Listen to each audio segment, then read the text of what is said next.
Olá, pessoal. Eu sou a professora Cristiane Rodrigues, professora de língua portuguesa, e nós vamos estudar hoje as figuras de linguagem. Para que a gente possa, na verdade, entender o objeto do nosso estudo dessa aula, nós precisamos entender o que é a conotação e o que é a denotação, que são, na verdade, os sentidos da linguagem, certo? Nós temos o sentido conotativo e o sentido denotativo. O que é a denotação? Denotação, na verdade, é o sentido real. E a conotação é o sentido figurado. Então, para que a gente possa nunca mais esquecer, nós vamos lembrar que denotação começa com D de dicionário. Então, denotação é o sentido literal, ou seja, o que realmente a palavra significa, o sentido do dicionário. E nós temos o sentido, então, conotativo, que é o sentido figurado. Então, a conotação é uma ação que consiste no emprego de uma palavra a partir de um sentido figurado, não literal, e dependente do contexto. Aquilo que uma palavra pode sugerir além do seu sentido real, através de associações com outras palavras, outros contextos, outros seres e etc. Então, gente, eu trouxe para vocês aqui, ó, um cartezinho para vocês entenderem na prática, na verdade, para vocês entenderem o que é a denotação e o que é a conotação.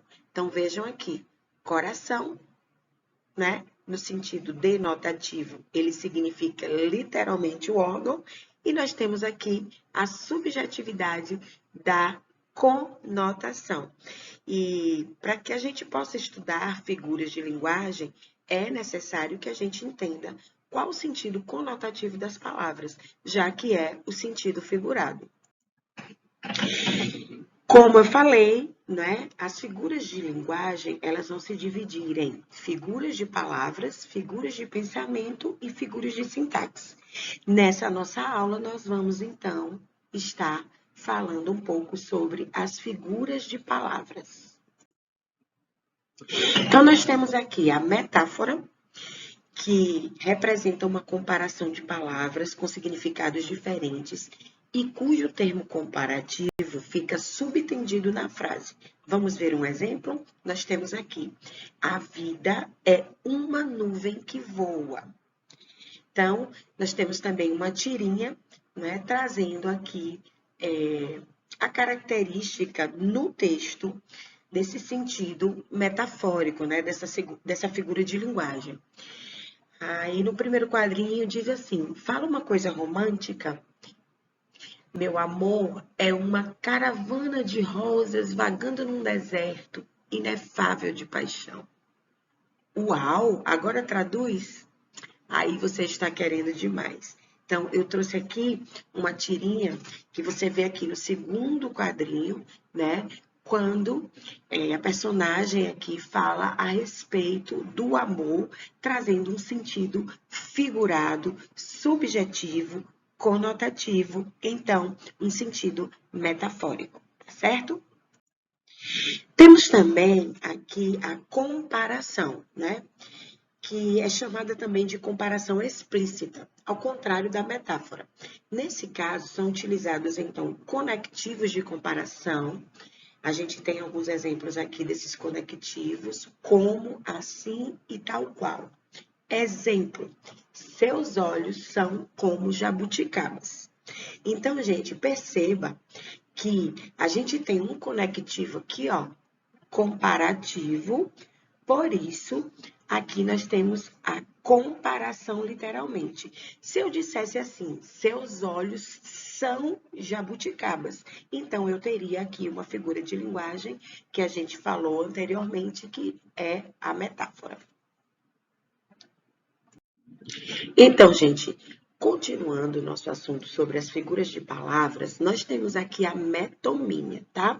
Então, o que é a metonímia? Vamos conceituar. É a transposição dos significados, considerando a parte pelo todo ou o autor pela obra. Vamos ver um exemplo? Costumava ler Shakespeare. Ou então, costumava ler Machado de Assis, costumava ler José de Alencar, por exemplo. Então, a gente troca aí a obra pelo autor. Ao invés de dizer costumava ler as obras de Shakespeare, a gente troca a obra pelo autor, então fica costumava ler Shakespeare, tá certo? Aqui nós temos uma metonímia. Temos também a catacrese.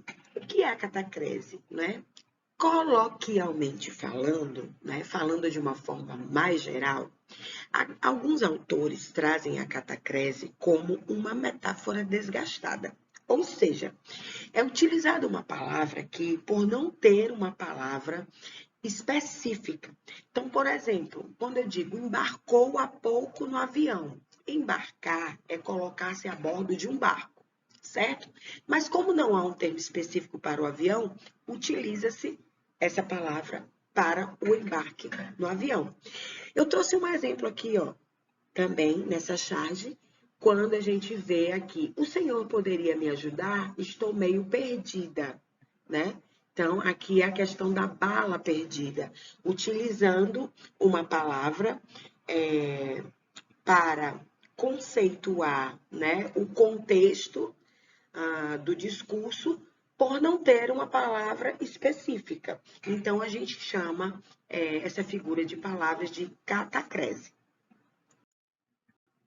Temos também a sinestesia, como o nome já sugere, né? Então, o que é a sinestesia? Acontece, então, pela associação da sensação dos órgãos dos sentidos, que são diferentes. Então, nós temos o tato, o olfato, a audição, o paladar e a visão, tá certo? Então, a gente tem um exemplo aqui. Com aquele olhos frios, disse que não gostava mais da namorada. Então, a frieza aqui, gente, está associada ao tato e não à visão.